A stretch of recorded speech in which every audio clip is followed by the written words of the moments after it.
বিশ্বনবী দোয়া করতেন, আল্লাহুম্মা ইন্না নাউযু বিকা মিন আযাবিল কবর। আল্লাহ, আমি আপনার কাছে কবরের আযাব থেকে পানাহ চাই, কবরের আযাব থেকে বাঁচতে চাই। এই কবরের মধ্যে অনেক ফিতনা হবে, অনেক সুয়াল হবে।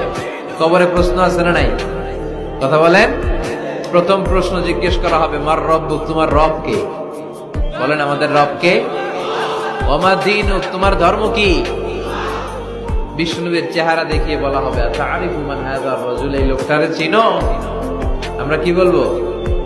আমরা চিনি, উনি আমাদের প্রিয় রাসূল মুহাম্মদুর রাসূলুল্লাহ সাল্লাল্লাহু আলাইহি ওয়াসাল্লাম। এরপরে জিজ্ঞেস করা হবে, এগুলো কোত্থেকে শিখলা? আমরা বলবো কোরআন থেকে। ফায়ুফসাহু লাহু কবরুহু ৭০ যিরাআন। সুন্দর সুন্দর উত্তর করতে পারলে আপনার কবরটারে ৭০ হাত লম্বা করে দেওয়া হবে। ইফতাহু লাহু বাবুন ইলাল জান্নাহ, জান্নাতের দিকে একটা দরজা লাগিয়ে দেওয়া।